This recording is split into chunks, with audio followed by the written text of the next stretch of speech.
The temperature in the driveway was 5 degrees below zero, but the rage burning in my chest was hot enough to melt the asphalt beneath my boots.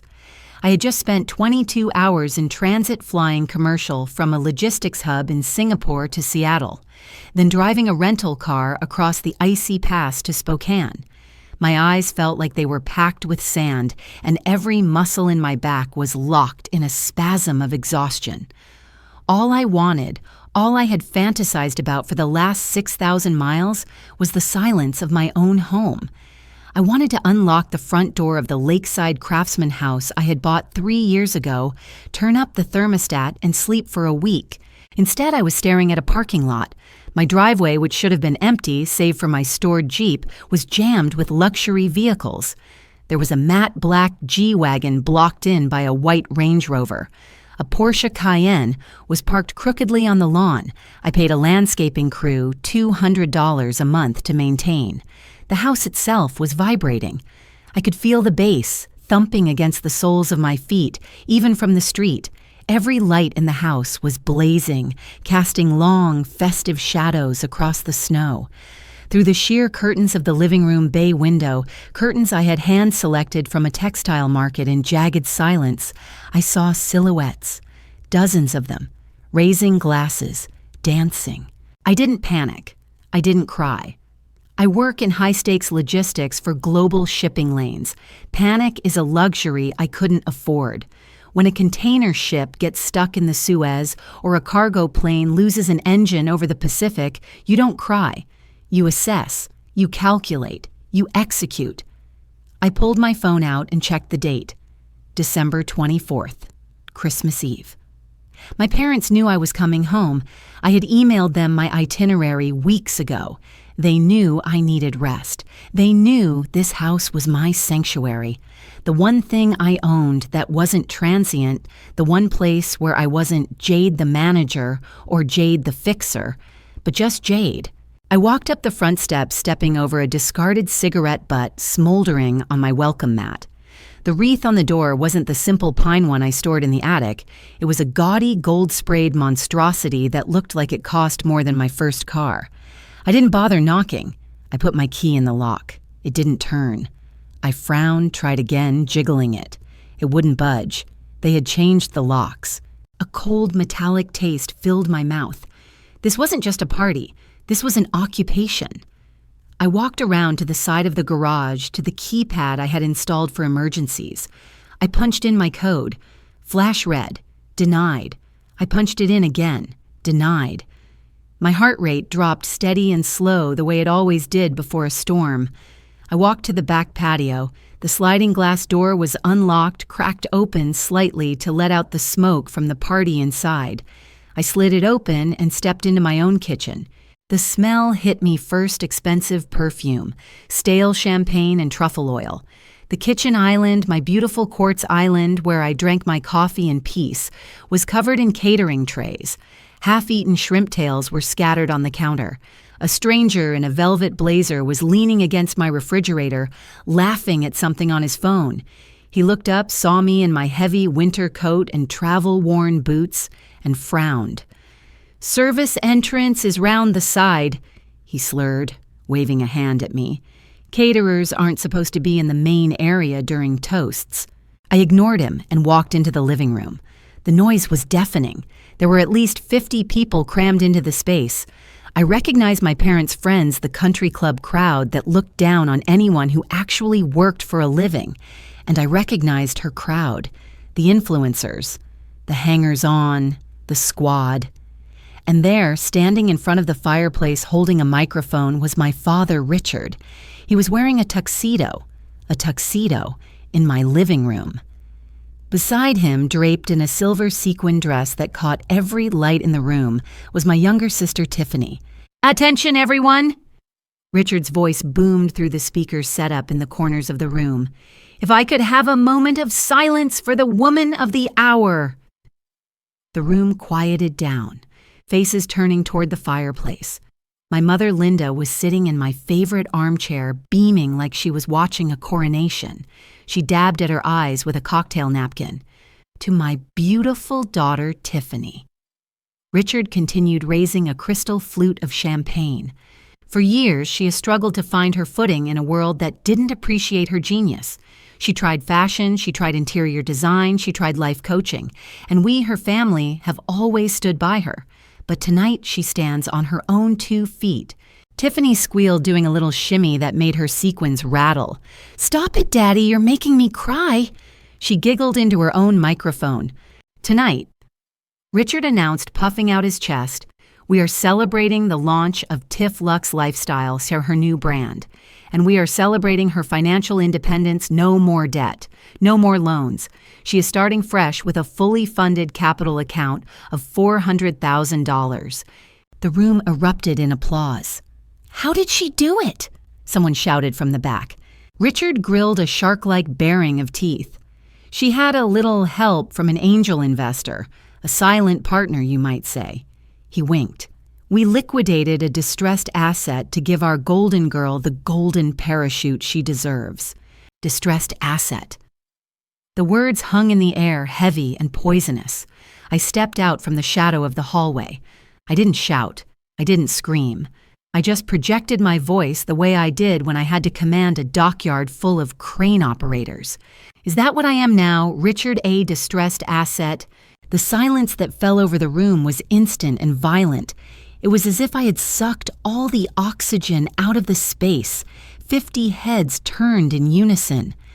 Richard dropped his hand champagne sloshing onto the hardwood floor.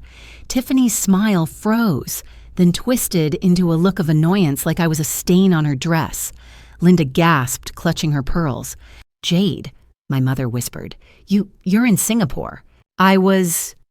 I said, walking slowly into the center of the room. The crowd parted for me, sensing the radioactive energy coming off my body. I stopped 5 feet from my father. Then I got on a plane. I came home for Christmas. I came home to my house, the house I bought, the house I pay the mortgage on, and I find you throwing a party for Tiffany celebrating a windfall of $400,000. I looked at Tiffany. Curious amount, Tiff. That's exactly the equity value of this property. Richard cleared his throat, his face turning a blotchy red. He stepped in front of Tiffany, a protective shield for the princess. "Now, Jade, don't cause a scene. This is a celebration. You're tired. You're jet-lagged. You're not thinking clearly." "I am thinking very clearly," I said, my voice razor sharp. "I'm thinking that my key doesn't work. I'm thinking there are strangers in my kitchen, and I'm thinking you just admitted to liquidating an asset." Tiffany rolled her eyes, stepping out from behind Dad. She looked me up and down, sneering at my travel clothes. "Ugh, Jade, always so dramatic. It's done okay. We sold the house.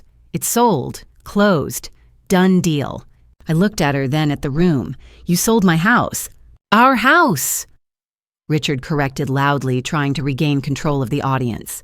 "Family assets, Jade. We discussed this. You're never here. You're always off in some foreign country playing career woman. The house sits empty. It's wasteful." Tiffany needed a start. She's 26, Jade. It's time she had her turn. My turn. I repeated, a dark laugh bubbling up in my throat. "I bought this place with my bonus from the Shenzhen contract. My name is on the deed. My name is on the mortgage. And my name," Richard said, puffing his chest out again, "was on the power of attorney you signed 3 years ago when you moved to Dubai.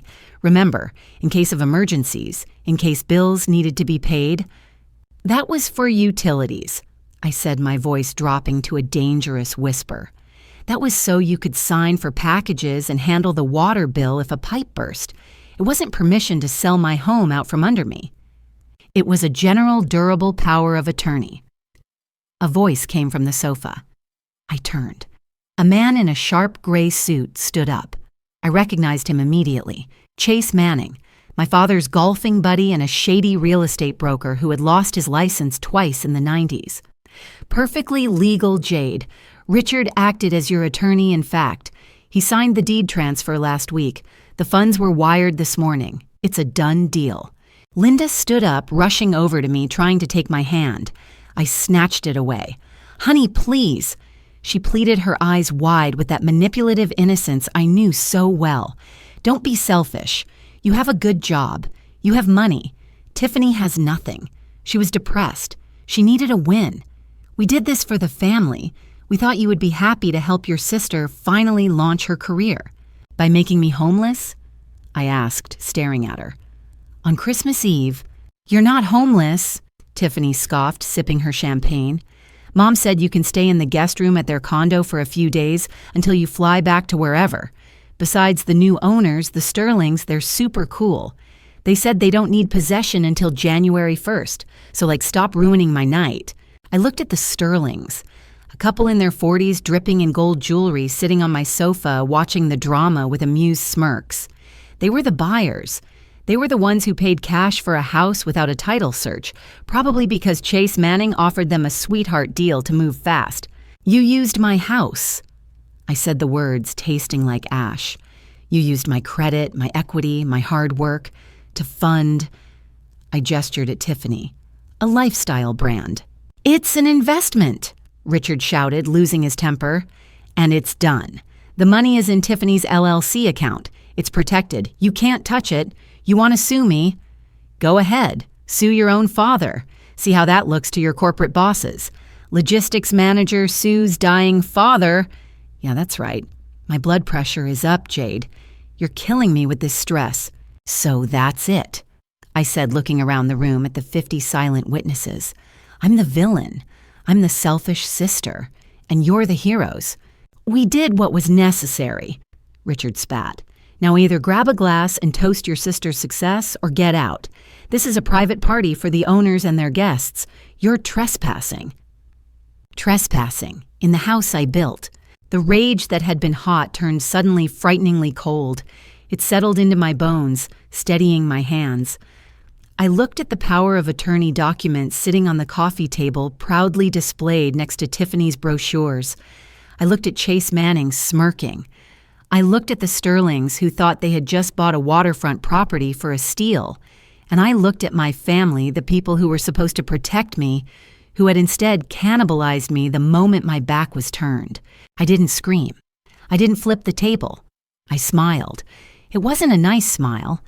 It was the smile I wore when I found a loophole in a customs contract that saved my company $10 million and cost a corrupt supplier his business. "Okay," I said softly. "You're right, Dad. It is done." "Exactly," Tiffany said, turning back to her friends. "Bye, Jade." I backed toward the door. "Merry Christmas, everyone. Enjoy the house. Really.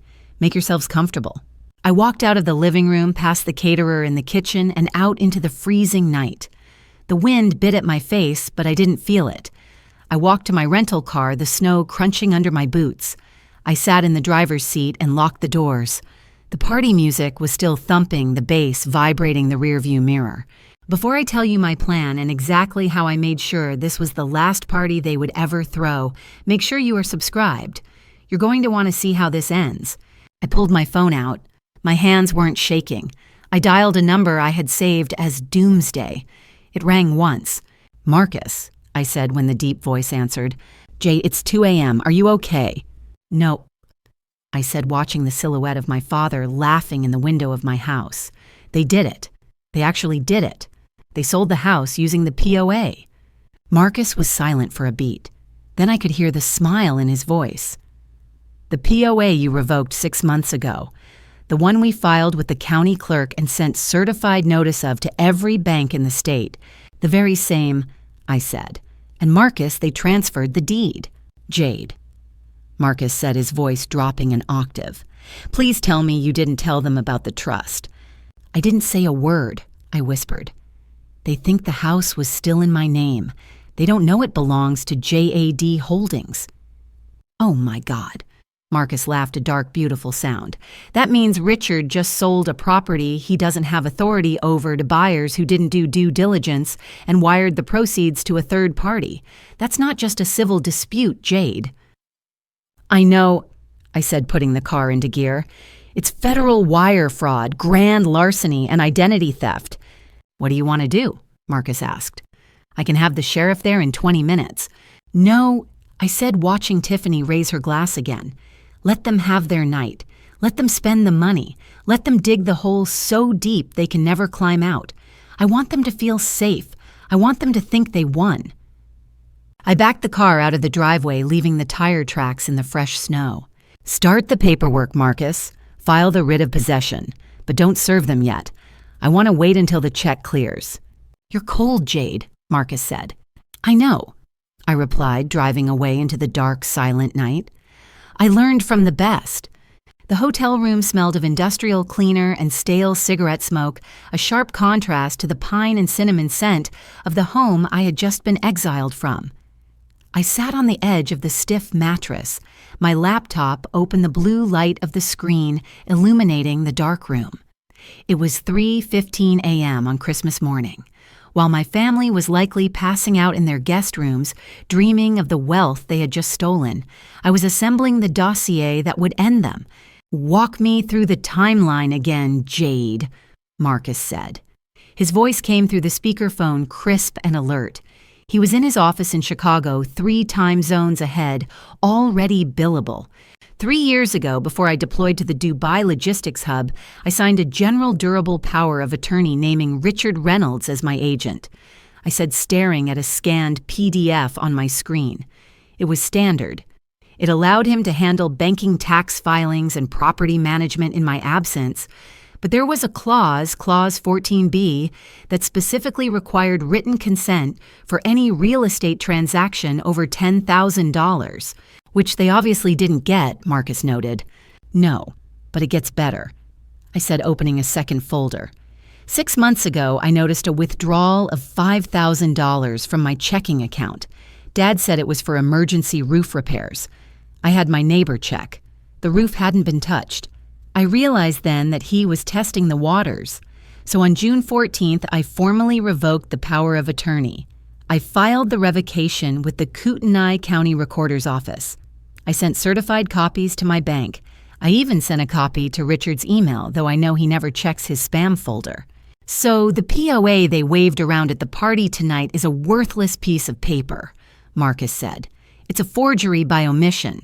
But the ace, Jade. Tell me about the ace. I smiled, a cold, tight stretching of my lips. On July 1st, I transferred the title of the house. It is no longer owned by Jade Reynolds. It is owned by the JAD Holdings Trust. I am the sole beneficiary and trustee. The deed was recorded, stamped, and finalized months ago. Marcus whistled low. God, I love it when you play dirty.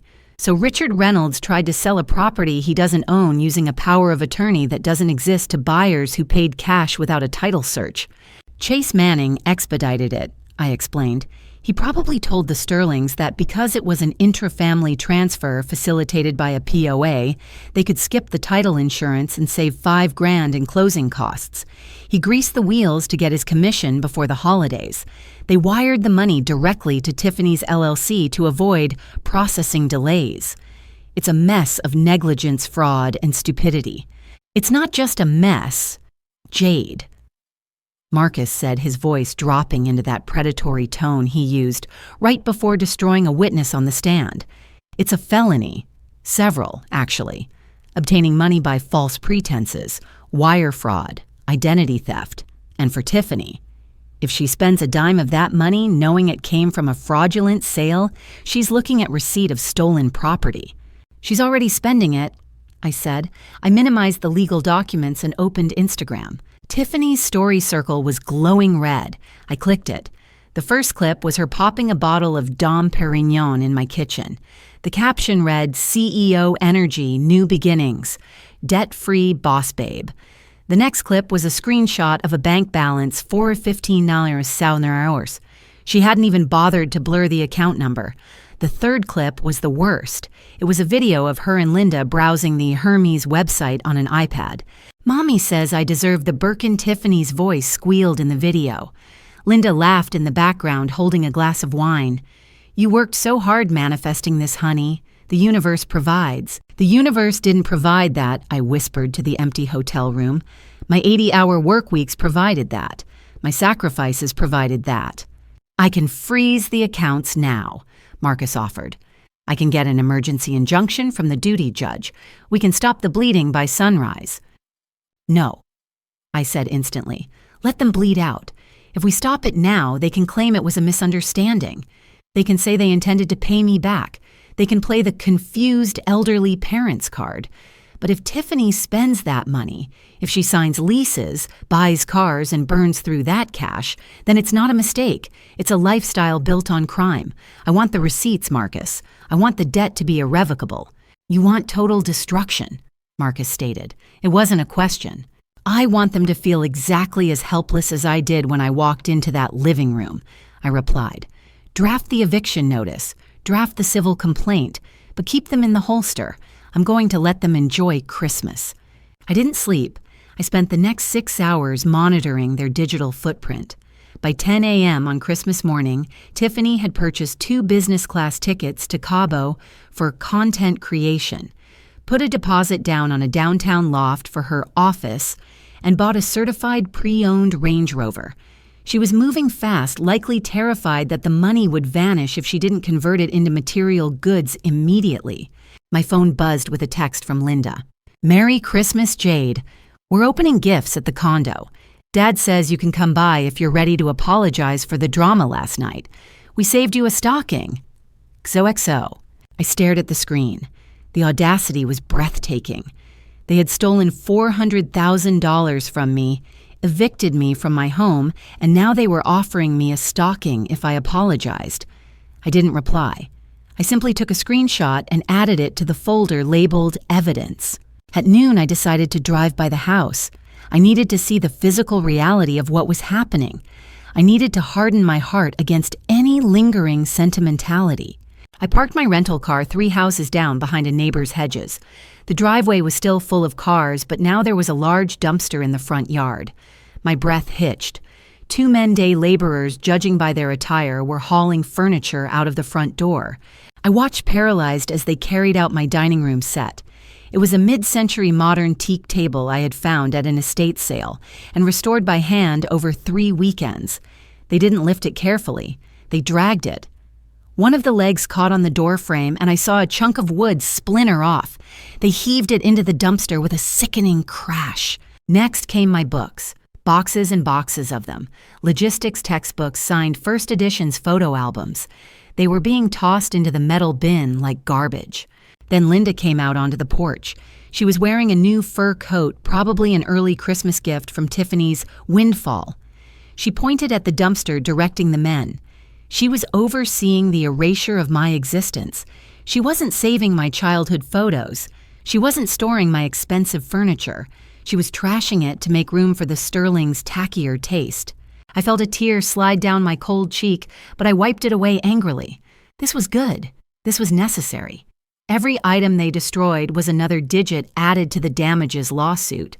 I raised my phone and zoomed in, recording a video of Linda laughing as one of the men tossed my specialized ergonomic office chair into the mud. "Enjoy it, Mom," I whispered. "That chair just cost you $5,000. I drove away before they could spot me. I couldn't watch anymore. The detachment I had built up was cracking, and I needed to be stone cold for what was coming next. The bomb dropped on December 26th at 9 a.m. sharp. That was when the Kootenai County Recorder's Office opened for business. I knew exactly what would happen because I understood the logistics of bureaucracy better than anyone. Chase Manning, in his haste and arrogance, had likely tried to e-file the deed transfer late on Christmas Eve or set it to auto-file the moment the servers came online. I was sitting in the hotel lobby sipping black coffee when my phone rang. It wasn't Marcus. It was Richard. I let it ring. I watched the screen light up with Dad and a photo of us from 10 years ago, back when I still thought he loved me. I let it go to voicemail.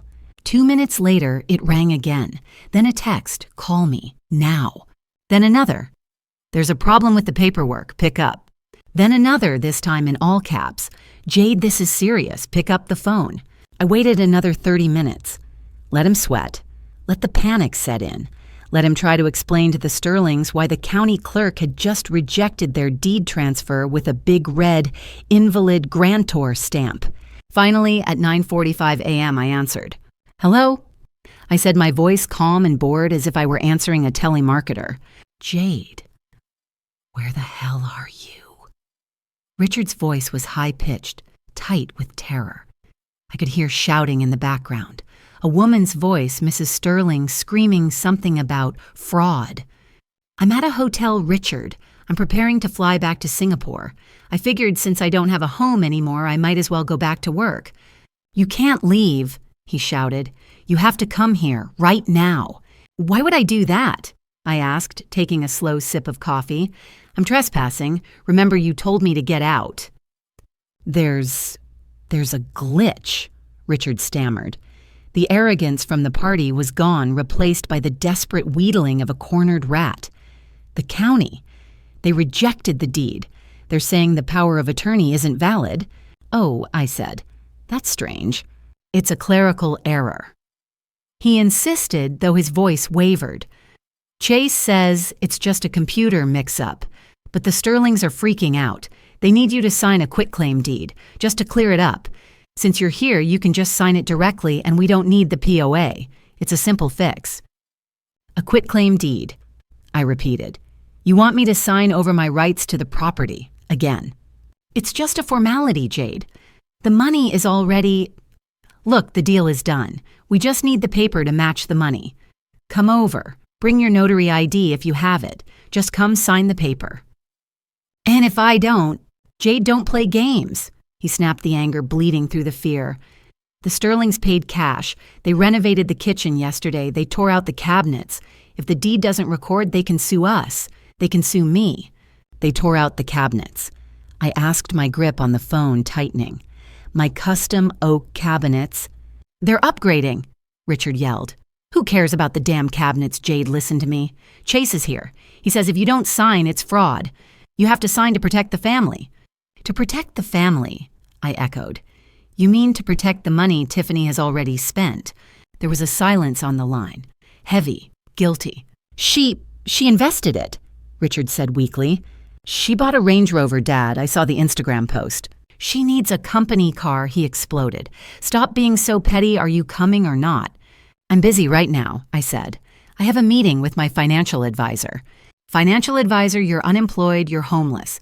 Actually, I said, dropping the first pebble of the avalanche, I'm meeting with the trustee of JAD Holdings, the legal owner of the house. What? Richard's voice went flat. Who is JAD Holdings? I am, I said, and so is the trust. You didn't just use a revoked power of attorney, Dad. You tried to sell a house that wasn't even in my personal name anymore. You sold a bridge you don't own. Revoked, he whispered. What do you mean, revoked? I revoked your POA in June, I said, my voice turning to ice. Did you not check your mail or your email, or did you just assume that because I was your daughter, I would let you rob me forever? You set us up, he breathed. The realization was hitting him, the weight of it. I protected myself, I corrected. There is a difference, and now you have a very big problem. You took $400,000 from the Sterlings. You spent it, and you can't give them the house. That's grand larceny, Dad. In the state of Washington, that carries a prison sentence of up to 15 years. Jade, please, he whimpered. The fight was gone. The Sterlings are going to call the police. They're threatening to call the sheriff right now. You have to help us. Just sign the deed.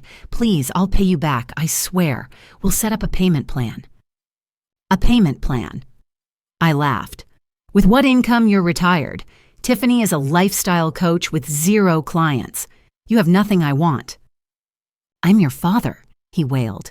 You ceased to be my father when you sold my home to buy Tiffany a purse, I said.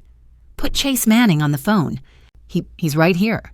There was a fumbling sound, and then Chase's oily voice came on the line. He sounded breathless, like he had been running. Jade, sweetheart, listen. We have a situation, but it's fixable. I have a quitclaim deed ready. I can drive to your hotel. We can sign it, backdate it to the 24th, and... Chase, I cut him off. You are aware that backdating a legal document to facilitate a fraudulent sale is a separate felony right conspiracy to commit wire fraud. Now let's not use words like fraud, Chase stammered. This is a family misunderstanding. No, I said. "This is a crime scene, and I'm not signing anything. In fact, you should probably know that my lawyer, Marcus Thorne, perhaps you've heard of him, senior partner at Thorne and Bradley, is currently filing a lice pendens on the property and a fraud report with the FBI. "Jade, wait," Chase screamed. "Don't do that. We can fix this. The money. We can get the money back. Tiffany can return the car." "Can she," I asked, "can she return the vacation tickets, the lease deposit, the champagne, or is that money gone?" "Chase," I heard a crash in the background. It sounded like a vase shattering. Then Richard's voice screaming at Tiffany. "You spent how much?" "It sounds like the party is over," I said calmly. "I'll be there in 1 hour, not to sign, but to inspect my property. If one more stick of furniture leaves that house, I will add a charge of malicious destruction of property to the list. Do you understand?" "Yes," Chase whispered. "Yes, God, yes." "And Chase," I added, "tell the Sterlings not to leave. I want them there when I arrive. They need to hear this too." I hung up the phone. My hand was trembling slightly, not from fear, but from the sheer rush of adrenaline. It was the same feeling I got when a complex logistics chain finally snapped into place. The trap was sprung. The rats were caught. I stood up, smoothed my blazer, and looked at myself in the mirror. I didn't look like the tired, jet-lagged victim from last night. I looked like the CEO of my own life. I grabbed my car keys. It was time to go home. Part 3-4. The drive from the hotel to the house took 20 minutes, but it felt like a lifetime of preparation compressed into a single, breathless commute. I wasn't alone. In the passenger seat sat Marcus, my attorney, and the only person in the world I trusted with my life. He was dressed in a charcoal suit that cost more than my father's entire wardrobe, scrolling through his tablet with the calm detachment of a grim reaper checking his list. Behind us, following in a convoy that looked like a funeral procession for my family's reputation, was a sheriff's cruiser and a black sedan containing a fraud investigator from the bank. "You ready for this?" Marcus asked, not looking up from his screen. "Once we walk through that door, there's no going back. The criminal complaints are filed. The bank has flagged the wire. This is the nuclear option." I was ready the moment they put my dining table in a dumpster. I said, my eyes fixed on the road.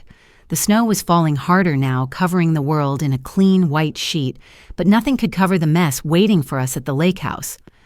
When we pulled onto the street, the scene was chaotic.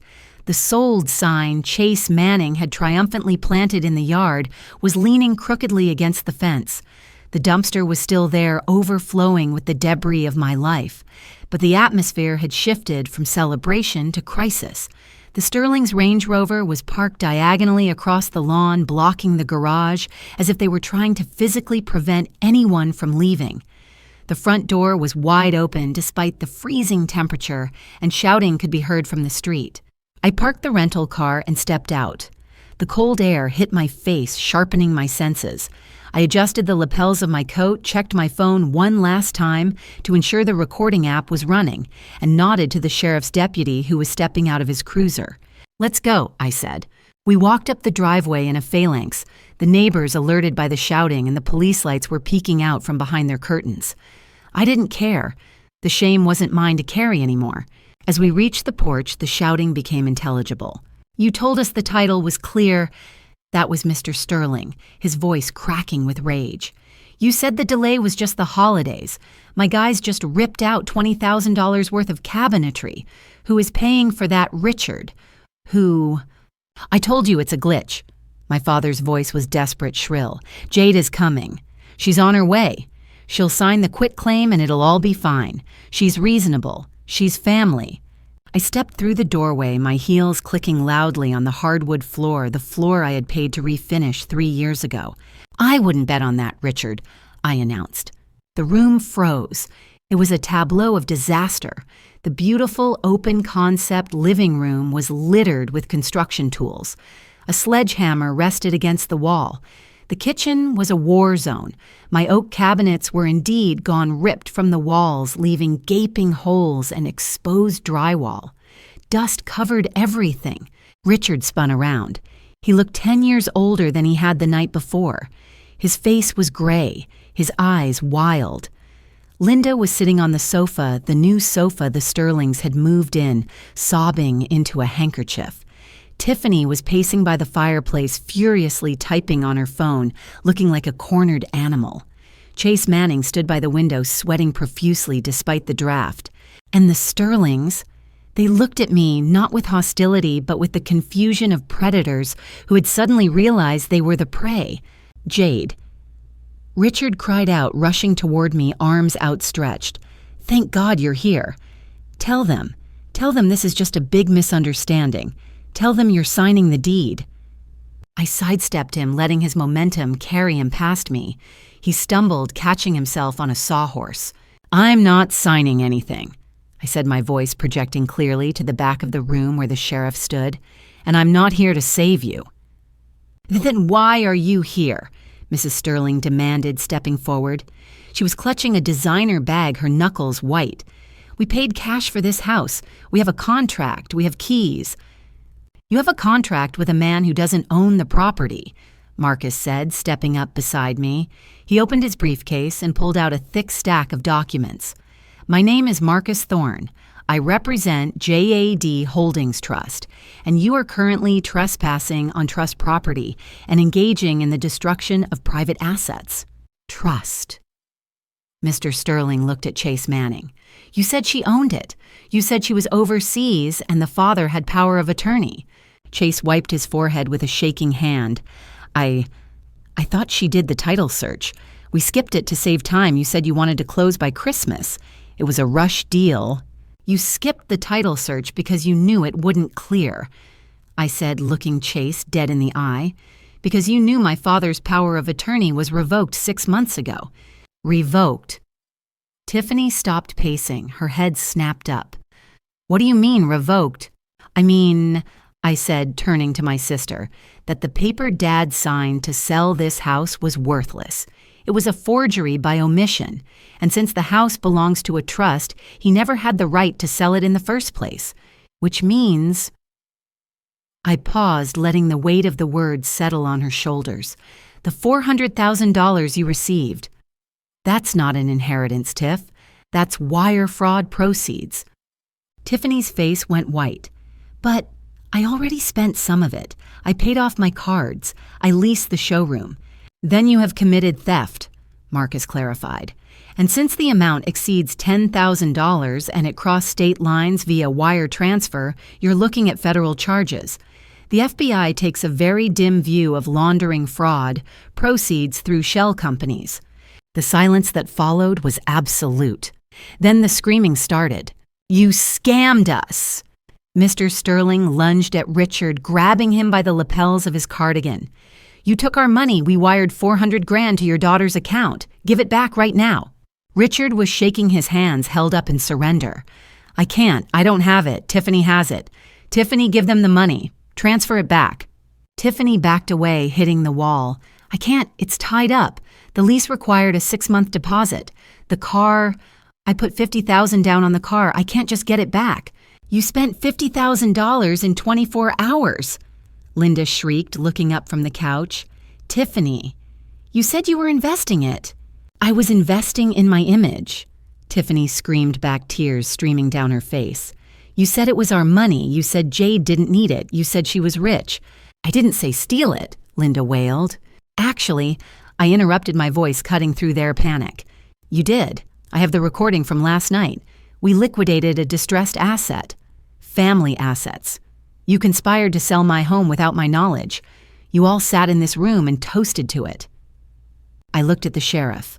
"Deputy, I'd like to file a formal complaint for trespassing malicious destruction of property, specifically the kitchen cabinetry and my personal belongings, and I believe Mr. Sterling here would like to make a statement regarding the $400,000 he was induced to transfer under false pretenses." Mr. Sterling let go of Richard, who slumped against the wall, gasping for air. "You're damn right I want to make a statement. I want him arrested. I want her arrested." He pointed at Tiffany. "And I want this hackbroker in handcuffs." He pointed at Chase. "Now wait a minute," Chase stammered, backing toward the door. "I was just the facilitator. I didn't know about the trust. I relied on Richard's word." As a licensed real estate agent, Marcus recited, "You have a fiduciary duty to verify the chain of title. By facilitating a cash sale without a title search and ignoring the requirement for a current certificate of occupancy, you were either grossly negligent or complicit. The Real Estate Commission is going to love this. We've already sent over the file." Chase's knees seemed to give out. He sat down heavily on a bucket of drywall compound, his face buried in his hands. Richard looked at me. His eyes were red-rimmed with the exhaustion of a man who realizes the walls are closing in. "Jade," he whispered, "please, we're your parents. You can't let them take us to jail. Fix this. You have money. Pay the Sterlings back. We'll work it out. I'll apologize. I'll do anything." I walked over to him. I looked at the man who had raised me. I looked for the father who used to push me on the swings, the man who taught me how to ride a bike. But he wasn't there. All I saw was a man who saw me as a resource to be harvested. "You want me to pay them back?" I asked softly. Yes, please." Hope flared in his eyes. "Just write them a check. We can put the house back in your name. We can forget this happened." "I can't do that, Dad," I said. "Why not? You have the money." "Because," I said, leaning in close so only he could hear the steel in my voice, "I don't negotiate with terrorists, and that's what you are. You held my life hostage. You terrorized my sanctuary. You destroyed my home because you felt entitled to my labor." I stood up and turned to the Sterlings. "The JAD Holdings Trust will not be honoring this fraudulent sale. However, we acknowledge that you are victims of a scam perpetrated by Richard Reynolds, Tiffany Reynolds, and Chase Manning. If you agree to vacate the premises immediately and provide a full witness statement to the sheriff, I will not press charges against you for the damage to the kitchen. I will seek those damages from the perpetrators." Mr. Sterling looked at his wife. She nodded frantically. "We'll talk. We'll tell them everything. Just get us our money back." "The money," Marcus said, "is currently in Tiffany's account, or what's left of it. The bank investigator outside has already initiated a freeze on those funds, but since she spent a significant portion, there is a shortfall." "Who pays the shortfall?" Mrs. Sterling demanded. I looked at my father. "I imagine Richard will. He has a 401k, doesn't he? And a truck and a condo." Richard gasped. "You can't touch my retirement. That's all we have." "It's better than prison, Dad," I said. "Although, looking at the amount of fraud here, you might end up with both." The sheriff stepped forward, his hand resting on his belt. "Richard Reynolds.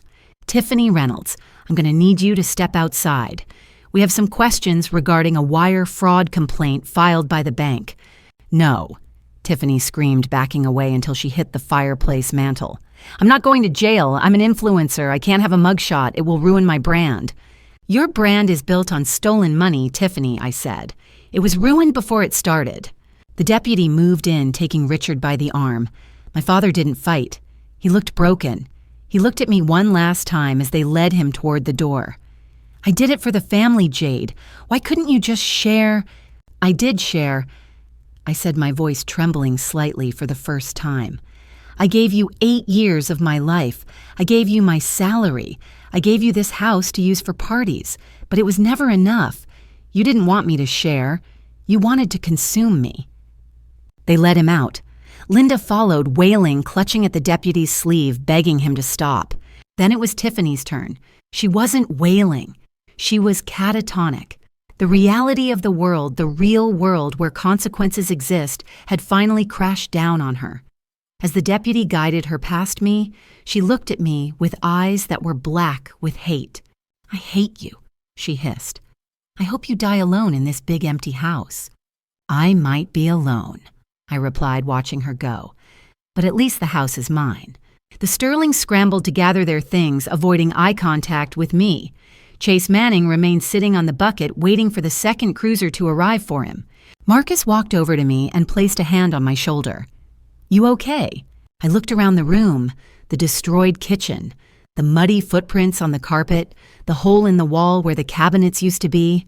It was a disaster. It would take months to fix. But the air. The air was different. The heavy, suffocating weight of obligation was gone. The invisible strings that had been attached to my limbs, jerking me around like a puppet for my family's amusement, had been severed. "I'm fine," I said, and for the first time in years, I meant it. "I'm actually fine." "What do you want to do about the kitchen?" Marcus asked, kicking a piece of drywall. "Leave it," I said, "for now. I want to remember what they did. I want to remember why I can never let them back in." I walked to the bay window and looked out at the driveway. I watched as my father was placed in the back of the cruiser. I watched my mother sitting on the curb weeping into her fur coat. I watched Tiffany arguing with the officer, trying to keep her phone. It was a tragedy. It was a mess. But it was also the first honest moment my family had experienced in a decade. "Marcus," I said, turning back to the room, "can we change the locks today? Like right now, way ahead of you." He smiled. "Locksmith is in the convoy. He's parking now." I took a deep breath, inhaling the dust and the cold air. "Good. And Marcus?" "Yeah. Draft a restraining order, permanent, for all three of them. I don't want them within 500 feet of me or this property, ever again." "Consider it done." I walked to the fireplace where a single Christmas stocking still hung, the one they had taunted me with via text. It had my name on it in glitter glue. I pulled it down. Inside, there was a single piece of coal. A joke. A final little dig from my loving family. I held the lump of coal in my hand, feeling its gritty texture. Then I tossed it into the debris pile in the center of the room. "Merry Christmas," I whispered. The front door opened again, and the locksmith walked in carrying his toolbox. He looked at the destruction, then at me. "Rough party?" he asked. "You have no idea," I said. "Start with the front door. I want a deadbolt that can stop a tank." As the sound of the drill filled the air, replacing the screaming and the lies, I finally sat down on the one chair that hadn't been destroyed. I closed my eyes. The silence was returning, and it was beautiful. But the war wasn't over. The legal battle was just beginning. The criminal charges would take months to process. The civil suits would drag on. My parents would try every emotional manipulation tactic in the book to get me to drop the charges. They would send flying monkeys, aunts, cousins, pastors to guilt trip me. I needed to be ready for the aftermath. I needed to rebuild not just my kitchen, but my entire life. I opened my eyes and pulled out my phone. I had one more call to make. "Hello," a voice answered on the second ring. It was Sarah, my executive assistant in Singapore. "Sarah, it's Jade. I'm not coming back on the 2nd. "Oh, is everything okay with the family?" "The family is handled," I said. "But I have a new project. I'm going to need you to open a new file, label it Reconstruction." "Understood, and the timeline, indefinite," I said, looking at the snow falling outside the window. "I'm taking a sabbatical. I have some house cleaning to do." I hung up. The locksmith was humming a tune as he worked. The sheriff's cruisers were pulling away their lights, flashing red and blue against the white snow, carrying away the ghosts that had haunted this house for too long. I stood up and walked to the kitchen. I picked up a piece of the shattered oak cabinet. It was jagged and sharp. I turned it over in my hand. They thought they could break me. They thought they could sell me off and keep the profit. But they forgot the most important rule of logistics: always control the supply chain. And today I had cut off their supply. I walked to the sliding glass door and stepped out onto the deck. The lake was frozen solid, a vast expanse of white. The air was crisp and clean. I was alone. I was homeless in my own house. I was the daughter who sent her parents to jail. And I had never felt more free. The wheels of justice grind slowly, but when you are the one applying the grease, they can crush bone with satisfying precision. It took exactly 6 months, 2 weeks, and 4 days to dismantle the life my parents had built on a foundation of entitlement. I didn't attend every hearing I had a company to run and a life to reconstruct, but Marcus went. He sat in the front row of the Kootenai County Courthouse, taking notes in his leather-bound legal pad, a silent specter reminding my family that the Bank of Jade was closed forever. The criminal charges were the lever we used to pry loose their assets. The district attorney, a no-nonsense woman who despised elder fraud and financial crimes, had them dead to rights. The wire transfer records were irrefutable. The revoked power of attorney was a smoking gun. The bank investigators had traced the flow of funds from the Sterlings to Tiffany's shell company and then to the various luxury boutiques and travel agencies she had patronized in her 24-hour spending spree. Richard and Tiffany were facing real prison time: grand larceny, wire fraud, conspiracy. The sentencing guidelines suggested 3 to 5 years, but I didn't want them in prison. Prison is free room and board. It's a story they could spin to their friends about being victims of a misunderstanding or a vindictive daughter. No, I wanted something far more painful. I wanted them destitute. I wanted them to experience the crushing weight of financial insecurity that they had tried to inflict on me. So through Marcus, I offered the DA a suggestion we would support a plea deal for probation, provided that full restitution was made immediately. Every single penny of the $400,000 had to be returned to the Sterlings. The problem, of course, was that Tiffany had already torched $50,000 of it, and since the money was commingled in her accounts, the bank had frozen everything but the legal process to release it was slow. To avoid prison, Richard had to make up the shortfall. I wasn't there when he signed the papers, but Marcus described it to me over drinks later. Richard had to liquidate his 401k, incurring massive early withdrawal penalties. He had to sell his beloved Silverado truck, the one he washed every Sunday while criticizing my driving. He had to sell the condo he and Mom lived in. It wasn't worth much after the second mortgage they'd taken out to fund Tiffany's previous failed ventures, but the equity was just enough to cover the remaining debt to the Sterlings and the legal fees. They were stripped clean. I saw Richard about 3 months after the plea deal was finalized. I needed to pick up a few specialized bolts for a project I was working on, so I stopped by the big box hardware store on the edge of town. I was walking through the automatic doors, checking emails on my phone, when I heard a familiar, weary voice. "Welcome to Home Depot. Can I help you find anything today?" I stopped. I looked up. There he was, my father. He was wearing an orange apron that seemed too big for him. His face was gaunt, his skin papery and gray. The arrogance that had fueled him at the Christmas party was gone, replaced by the hollow look of a man who spends 8 hours a day standing on concrete for minimum wage. He saw me. His eyes widened, darting to my tailored coat. My designer bag, the keys to my new car in my hand. He opened his mouth, perhaps to say my name, perhaps to ask for help. Then he looked at the manager watching him from the service desk. He closed his mouth, swallowed hard, and looked down at his shoes. "Aisle 4 for fasteners," he mumbled. "Thanks," I said, my voice steady. I didn't smile. I didn't frown. I just walked past him. He was a stranger to me now, a ghost in an orange apron. Tiffany's fall was even more public. As part of her probation, she was required to complete 500 hours of community service. But the real punishment was the social death. In a town like Coeur d'Alene, news travels fast. The story of the influencer who stole a house and scammed a wealthy couple spread like wildfire. Her follower count didn't just drop, it imploded. Her comment sections became a graveyard of mockery. She tried to pivot to play the victim posting tearful videos about toxic family dynamics and misunderstandings. But the internet is ruthless. Someone, maybe the Sterling's daughter, maybe a former friend she had snubbed, uploaded the police report. The receipts were out. She was branded a scammer. I heard from a friend of a friend that she was working the counter at a discount makeup store in the mall. Not the high-end department store she coveted, but the fluorescent-lit bargain bin place where teenagers went to buy glitter.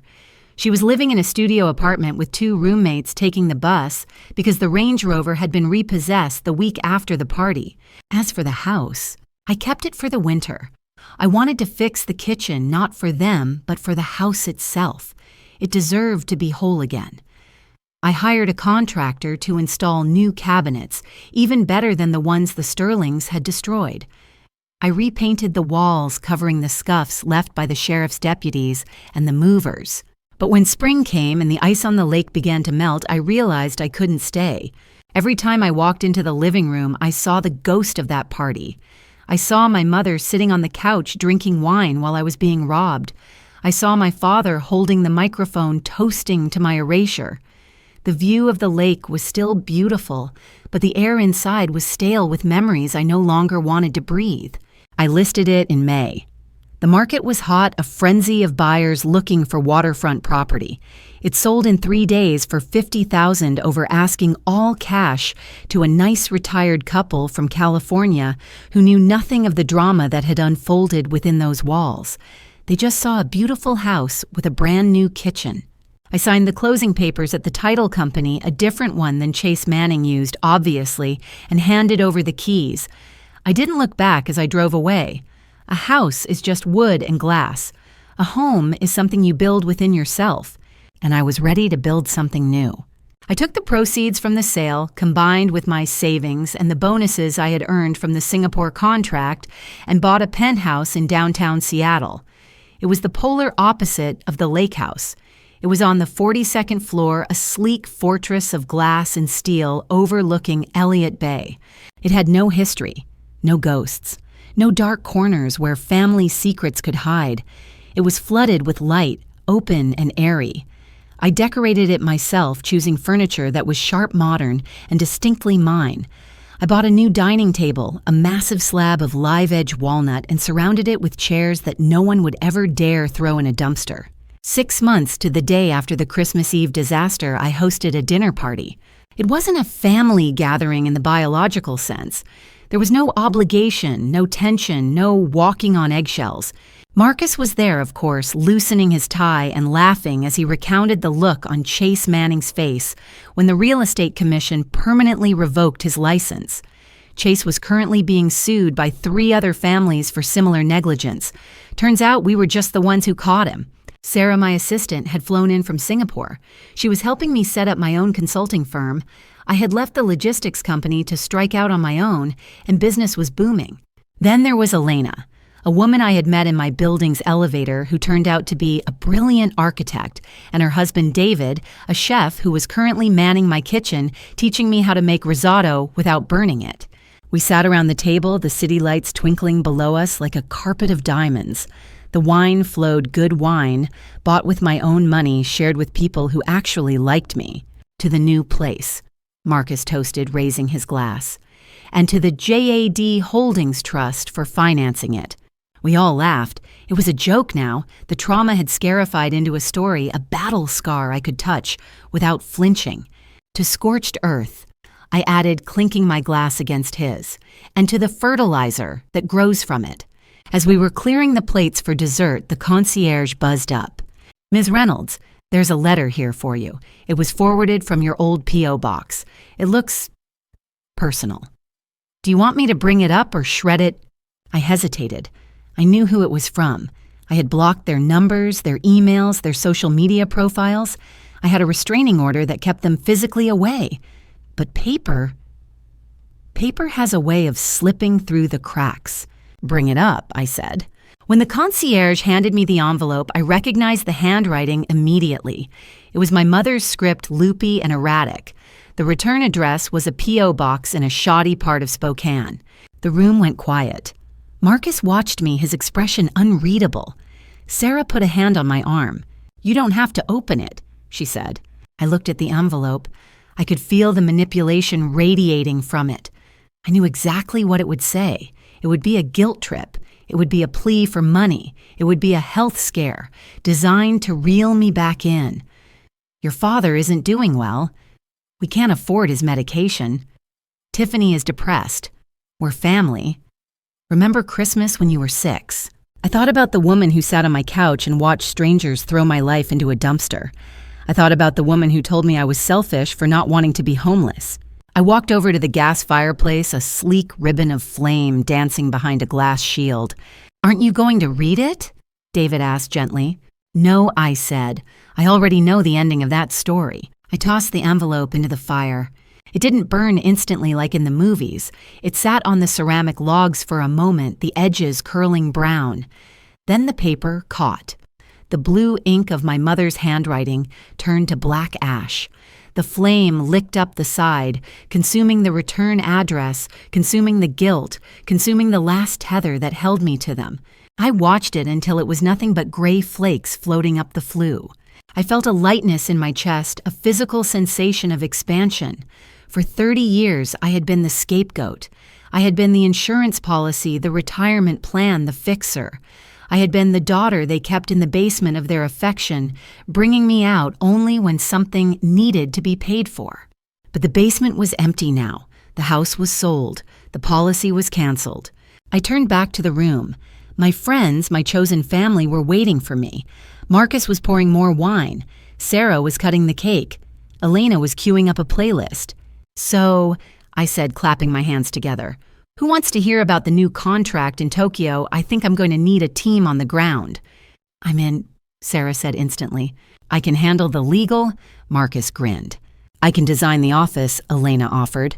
I walked out onto the balcony, the cool night air of Seattle brushing against my face. I looked down at the dark water of the bay. Somewhere out there, ships were moving in the night, carrying cargo across oceans, navigating storms and darkness to reach their destination. I had navigated my storm. I had capsized, nearly drowned, and lost the cargo I thought was precious. But I had made it to the other side. Family isn't whose blood runs in your veins. It's whose hand holds yours when the ship goes down. It's who respects the captain of the vessel. It's who brings something to the table other than an empty plate. My phone buzzed in my pocket. A notification from my bank, a dividend payment from my investments, a reminder that I was safe, secure, and independent. I took a sip of wine and looked at the moon hanging over the Olympic Mountains. I was Jade Reynolds. I was the CEO of my own life. And for the first time in history, the board of directors was unanimously on my side. Jade's story isn't just about getting a house back. It's about realizing that you don't owe anyone your future, not even the people who raised you. Sometimes the bravest thing you can do is light the match, burn the bridge, and never look back. If watching Jade take back her power gave you that sense of justice we all crave, then you need to click the video appearing on your screen right now. It's another story about a golden child who thought they were untouchable until they pushed the wrong sibling too far. Trust me, the karma in that one is even more delicious. And hey, if you believe that respect should be earned and not just demanded, do me a favor, hit that like button and share this story with someone who needs to hear it. Don't forget to subscribe and turn on notifications, because here we choose our own family. I'll see you in the next story.